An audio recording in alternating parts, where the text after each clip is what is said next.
Dust rises in a narrow vineyard path, trapped between two unyielding stone walls. The heat of the day presses down, but it is nothing compared. Miracle, where God temporarily gives an animal human speech to get a stubborn prophet's attention. We focus on the novelty of the talking animal and miss his own blindness. But to finally break the prophet's pride, the confrontation requires something entirely unprecedented. The sound of the wooden staff striking hide suddenly stops. As Balaam raises his arm for another violent blow, a voice cuts through the heat, not from the sky, not from the royal delegation, but from the dirt beneath him. The biblical text states it with breathtaking simplicity. Then the Lord opened the mouth of the donkey. This is one of the most famous miracles in the Old Testament. But notice how the text frames the conversation. The donkey does not break into an ethereal heavenly hymn or speak in apocalyptic riddles. She speaks with calm, rationale, heartbreaking clarity. She turns her head and asks her master a direct question. What have I done to you, that you have struck me these 3 times? What happens next is perhaps the most bizarre and deeply psychological detail in the entire narrative. Balaam does not jump back in terror.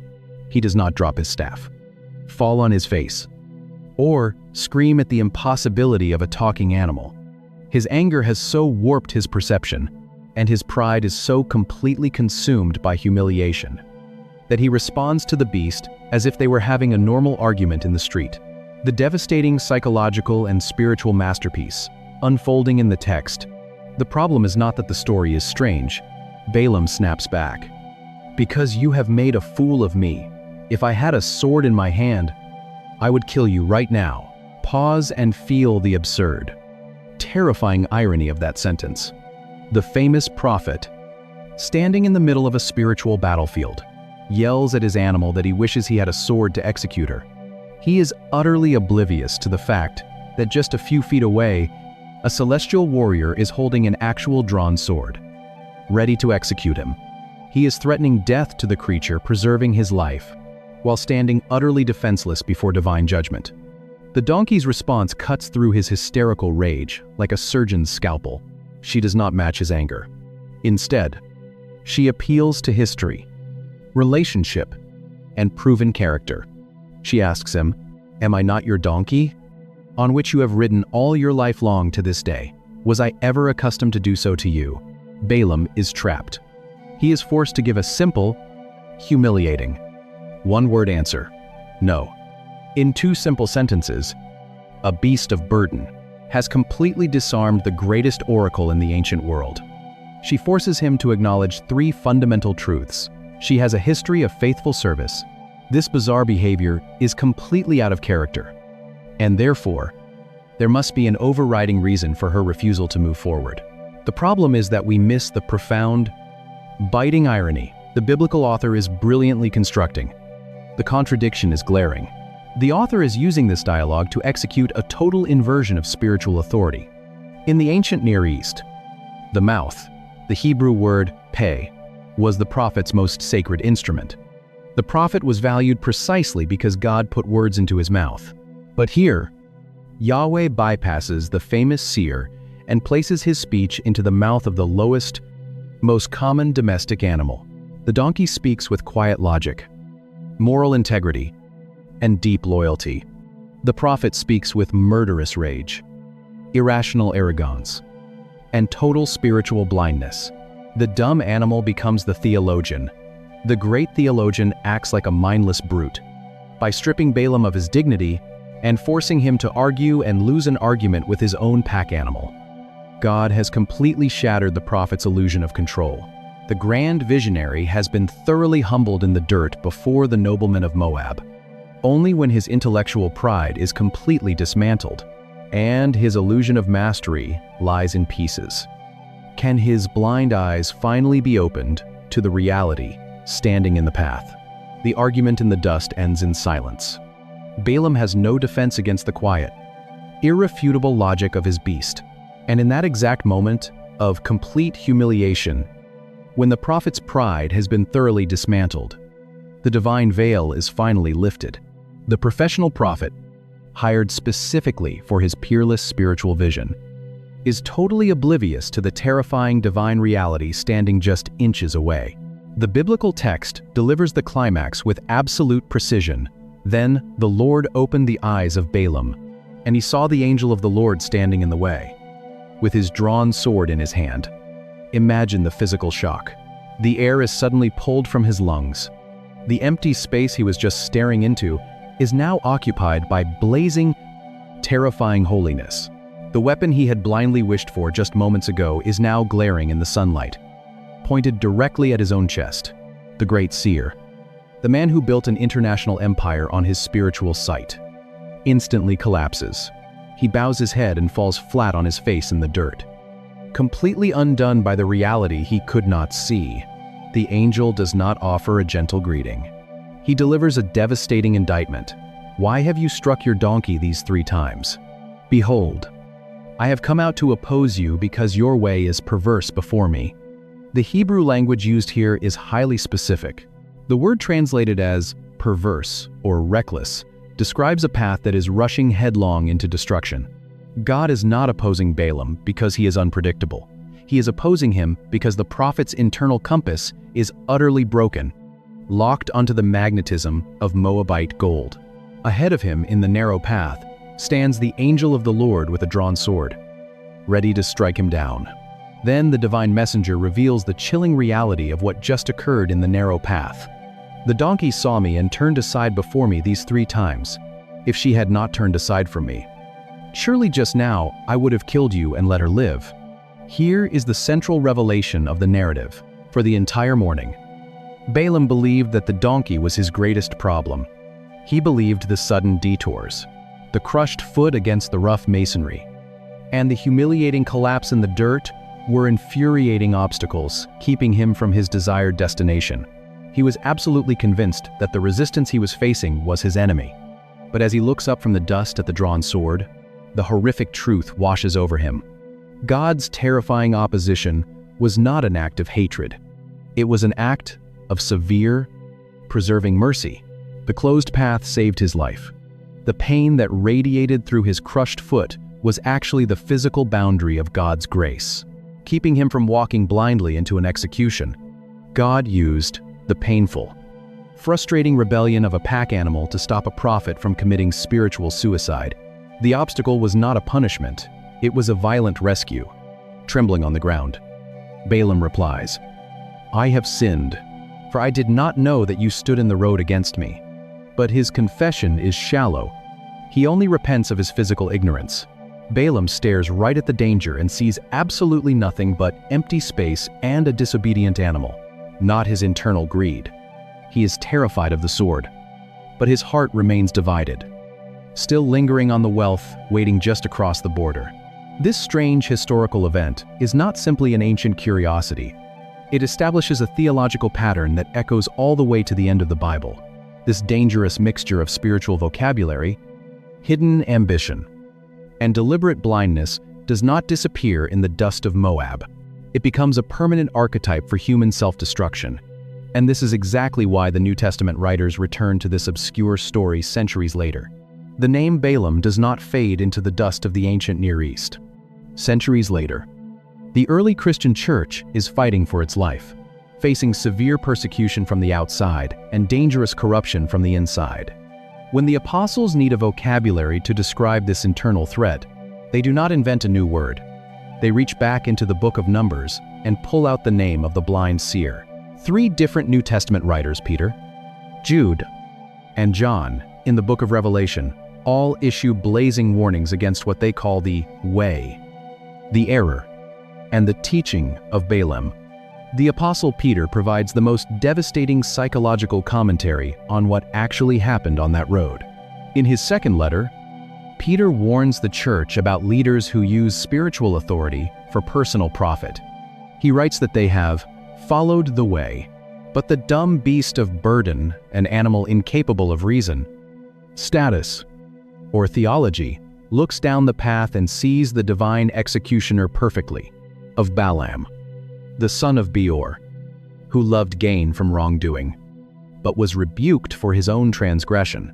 A speechless donkey spoke with human voice and restrained the prophet's madness. Notice the precise word Peter chooses: madness. The New Testament does not view Balaam as a man who simply made a geographical mistake. It diagnoses him with a spiritual insanity. The error of Balaam is the lethal delusion that we can use the vocabulary of obedience while harboring the motives of rebellion. It is the belief that we can manipulate the will of God to serve our own ambition. Balaam actually went on to deliver completely accurate, God-given prophecies over Israel. He could not curse them, but his heart never changed, because he could not curse Israel from the outside. Later, biblical texts reveal that he taught King Balak how to seduce and destroy the nation from the inside. Using idolatry and sexual immorality, he found a loophole to get his gold. His theology remained technically accurate, but his soul was entirely corrupt. And this is where the historical investigation turns directly toward the viewer. The blindness of Balaam is a perpetual human danger. It happens whenever we want something so desperately that our ambition destroys our ability to see God's warnings. The question we must ask is not simply how an animal could speak. The deeper question is why the most famous visionary of the ancient world. It happens when we treat God not as a lord to be obeyed, but as a consultant to be negotiated with. We know what Scripture commands. We know what wisdom dictates. But the reward, the relationship, the promotion, the financial gain, the platform, the comfort is glittering on the table in front of us. So we pray for God to bless a path He has already forbidden. We ask a second time, hoping the eternal will of heaven might adjust to our personal desires. We use righteous vocabulary to mask a rebellious heart. When that happens, the madness sets in. Our spiritual vision darkens. We lose the ability to perceive danger. We become entirely obsessed with our destination, convinced that anyone or anything standing in our way is an enemy that must be crushed. When your circumstances suddenly refuse to cooperate, when a door violently closes, when you experience a painful delay, what is your immediate reaction? Do you pause to examine your motives? Or do you grab a staff and start swinging? We are forced to ask ourselves a deeply uncomfortable question. What are you carrying into the delay? What hidden ambition is driving your steps? What narrow, dangerous path are you currently trying to force your way through? Striking everything that tries to slow you down? To answer that, we must return. Needed a pack animal to open his spiritual eyes. What could possibly cause a man who claimed to hear the voice of the divine to become to the beginning? Which brings us back to the walls closing in on the dusty road to Moab. We began this journey looking at a man trapped in a narrow vineyard path, violently striking the animal that refused to move forward. We assumed it was simply a bizarre historical event, a temporary suspension of the laws of nature to get a stubborn prophet's attention. But as the dust settles, the complete pattern emerges. This story is not about the mechanics of a miraculous talking animal. It is a terrifying autopsy of human ambition. It reveals how a divided heart destroys spiritual vision, how the love of wealth corrupts the vocabulary of obedience, and how easily we can convince ourselves that God has blessed a journey He actually despises. Balaam had the eyes to see into the heavens, but his greed made him blinder than a beast of burden. Yet, hidden within this terrifying warning is one of the most profound portraits of divine grace in the entire Hebrew Bible.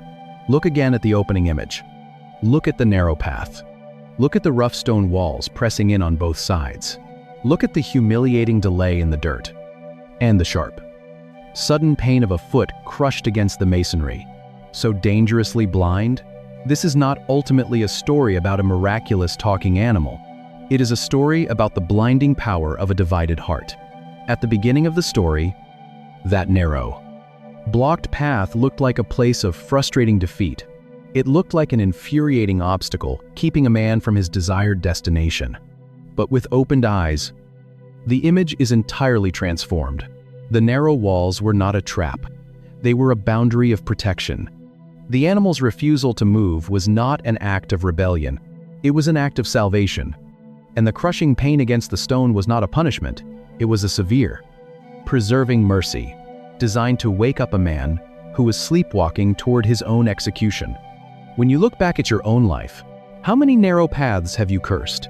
How many times have you been furious at the delay, the sudden detour, the rejected application, the closed door, or the opportunity that inexplicably fell apart?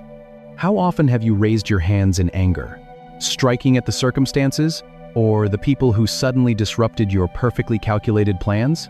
In our modern culture, we are taught to view every obstacle as an enemy attack or a personal failure. We assume that a smooth, unopposed road is the ultimate, undeniable proof of God's blessing and favor.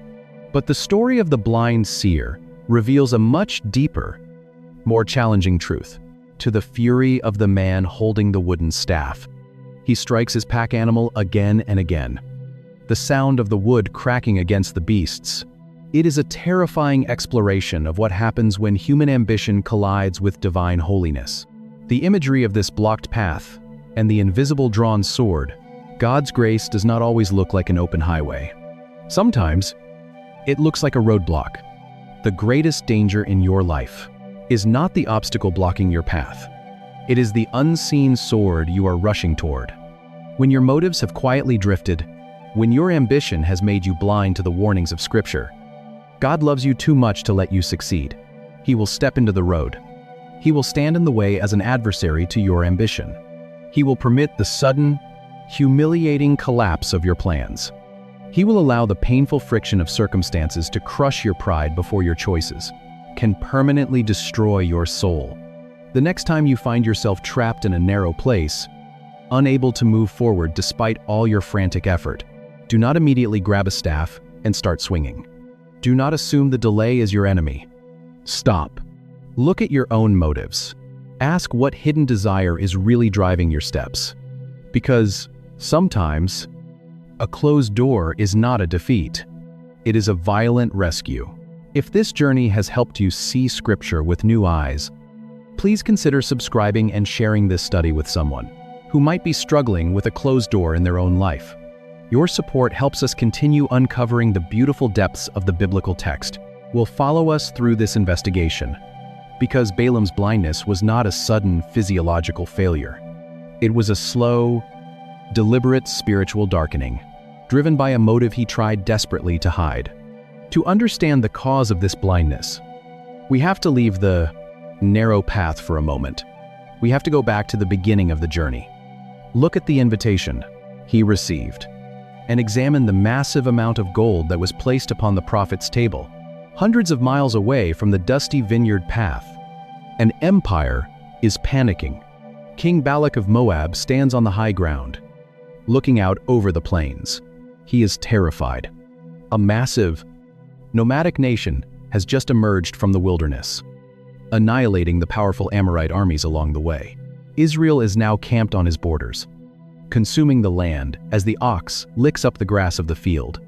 Balak knows his military cannot survive this invasion. He needs a different kind of weapon. He needs someone who can strike the Israelites in the spiritual realm before they cross the physical border. So the king sends a delegation on a journey of nearly 400 miles to the Euphrates River. They are carrying a fortune, hide echoing down the stone corridor. The animal has just crushed his foot against the rough masonry, refusing to move forward. Their destination is the home of Balaam, the most lethal spiritual mercenary in the ancient Near East. To understand Balaam, we must discard our standard image of a biblical prophet. He is not a holy man bound by a covenant with the God of Israel. In the ancient world, a diviner was a highly paid specialist. They read omens, deciphered signs, and performed elaborate rituals to manipulate divine power for political gain. Balaam was an international hired gun. His curses were considered absolute. Balak's message to him is desperate and direct. I know that he whom you bless is blessed, and he whom you curse is cursed. The elders of Moab arrive at Balaam's door holding the physical fees for divination. They spread the wealth before him and present the king's request. And here, the biblical text introduces the first crack in Balaam's spiritual facade. At first, the seer sounds incredibly righteous. He invites the men in and insists he will only speak what the Lord, Yahweh, tells him, That night, God gives Balaam a devastatingly clear and final answer. You shall not go with them. You shall not curse the people, for they are blessed. Balaam obeys. He sends the messengers away empty-handed. But King Balak knows how mercenaries operate. He assumes the refusal is simply a negotiating tactic, the opening move of a man holding out for a higher price. The man is enraged, humiliated, and completely blind to what is actually happening. This is not a common traveler struggling with a stubborn beast of burden. So the king sends a second delegation. This group is larger, composed of higher-ranking officials, and they carry the promise of unimaginable wealth and royal honor. When this second, glittering delegation arrives, Balaam utters one of the most revealing sentences in the entire narrative. He looks at the princes of Moab and says, "Though Balak were to give me his house full of silver and gold, I could not go beyond the command of the Lord my God to do less or more." It sounds like the ultimate declaration of spiritual integrity. But watch what happens in the very next breath. Instead of sending the wealthy princes away, because God has already given him an absolute, unchangeable command, Balaam invites them to stay the night. He tells them he wants to wait and see what else the Lord might speak to him. He wants to ask God a second time. The text is exposing the profound danger of a divided motive. Balaam already knows the will of God perfectly, but he cannot stop looking at the Moabite wealth sitting in his home. He treats Yahweh like a common pagan deity who can be bargained with, hoping to find a loophole in the divine command. He hopes that if he simply asks again, the holy God of Israel might adjust his eternal will to accommodate a prophet's greed. Balaam's theology sounds flawless, but his internal desires have already crossed the border. The man wielding the staff is Balaam, the son of Beor. In the ancient Near East, he is a legend, and this subtle contradiction between his righteous words and his greedy feet sets the stage for a disastrous departure. Morning breaks over the Euphrates. The ancient text tells us that Balaam rises early, saddles his donkey, and sets out with the princes of Moab. The leather is pulled tight. The sun climbs higher, and the journey begins. You can almost feel the prophet's suppressed excitement. He is finally on the road. The royal delegation rides beside him. And waiting at the end of the journey is the kind of wealth that alters a man's legacy. He believes he has successfully negotiated with the Almighty. But as the dust rises behind the caravan, the biblical narrative delivers a sudden, jarring contradiction. During the night, God had spoken to Balaam. The Lord had said, "If the men have come to call you, rise, go with them, but only do what I tell you." Balaam has the divine permission he so desperately wanted. But just 2 verses later, the text strikes like a thunderclap. But God's anger was kindled because he went, and the angel of the Lord took his stand in the way as his adversary. If that does not make you pause, you are reading too quickly. If God explicitly gave the prophet permission to travel, why is the fury of heaven suddenly burning against him? He is the most sought after, highly compensated visionary in the known world. Kings send international delegations to secure his services. Why would a holy God grant a request, only to set a lethal ambush on the road to punish the very action he just permitted? The problem is not that the verse is unclear. The problem is that we often fail to recognize the difference between external compliance and internal rebellion. Look closely at the details of the morning departure. God's permission the night before was conditional. He said, "If the men have come to call you," but the text records no such summons. The Moabite princes do not wake Balaam and urge him to leave. Instead, the prophet takes the initiative. He rises early. He saddles his own beast. He eagerly joins the princes of Moab. The textual phrasing emphasizes his swift, self-directed action. He is not a reluctant servant submitting to a difficult divine assignment. He is a mercenary, racing toward a payday, using God's technical permission as a convenient cover for his own ambition. He thinks he has played the religious game perfectly, securing the gold while maintaining his pious reputation. But God sees the toxic, divided motive driving the prophet forward. In response, the Lord dispatches the most terrifying figure in the Hebrew Bible, the angel of the Lord. The text uses a fascinating Hebrew word to describe this confrontation. It says the angel took his stand in the way as an adversary. He is a professional seer, a man whose entire identity, reputation, and immense wealth are built upon his unique ability to look into the unseen realm. The original Hebrew term is Satan. In this specific passage, it is not functioning as the proper name of the devil, but as a physical and legal description of opposition. The angel of the Lord stands as a Satan, a direct, divine roadblock, against a man who is speeding toward his own spiritual ruin. Balaam's internal corruption has become so severe that it demands a physical intervention. The blindness inside his heart is about to manifest as an invisible, deadly blockade on the road. And so, on an ordinary, dusty path beneath the Middle Eastern sun, the spiritual and physical realms violently collide. The sun beats down on the traveling caravan. To the princes of Moab riding alongside him, everything appears completely normal. They see a wealthy prophet making a routine journey toward a lucrative contract. But in the unseen realm, the air is thick with imminent execution. The angel of the Lord is standing in the middle of the road. In his hand is a drawn sword. This is not a vague spiritual metaphor.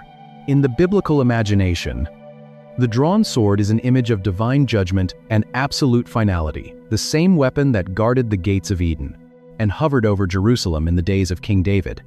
Balaam, the master of visions, the man who claims to pierce the veil of the gods, interpret divine will, and manipulate spiritual forces.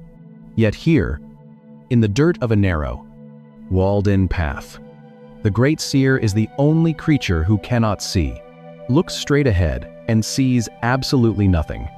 His mind is so consumed by the silver and gold waiting in Moab that his spiritual sight has completely darkened. But the donkey sees the executioner perfectly. What follows is a brilliant, escalating sequence of physical tension and profound theological irony. The encounter happens in 3 distinct stages, and with each stage, the physical path grows narrower, stripping away the prophet's options. First, the angel stands in the broad road. The donkey, terrified by the blazing divine presence, violently swerves off the path and into an open field. Balaam is furious at the sudden loss of control. He strikes the beast, forcing her back onto the dirt road. He assumes it is simply the stubbornness of a dumb animal. The caravan moves forward, but the angel repositions. Now, the path enters a vineyard, enclosed by 2 rough stone walls. The space is much tighter. The angel appears again with the sword drawn, desperate to avoid the lethal blade. The donkey presses herself hard against the stone wall. In doing so, she crushes Balaam's foot against the masonry. Imagine the physical sensation, the sudden scrape of flesh and bone against unforgiving stone, the sharp spike of pain, the humiliating loss of dignity. In front of the royal delegation, enraged and throbbing with pain, Balaam beats the animal a second time. Most readers are familiar with what happens next. We typically treat the story of Balaam's donkey as a bizarre Sunday school tale, a humorous, slightly absurd.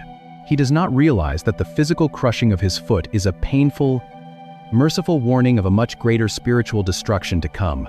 Finally, the angel moves a third time. The physical geography tightens into a suffocating trap.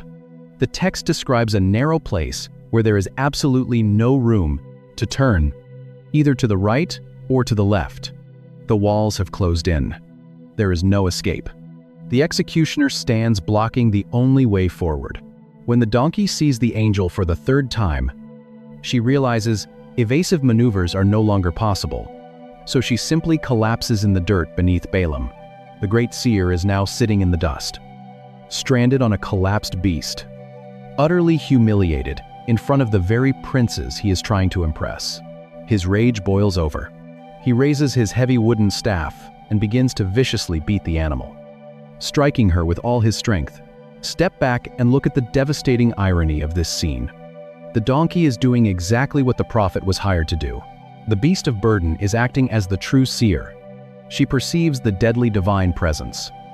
She recognizes the danger of the obstacle, and she acts decisively to save her master's life. Meanwhile, the renowned spiritual expert is blindly trying to spur his animal forward into an execution, punishing the very creature that is delivering him from death. Balaam is completely unbroken.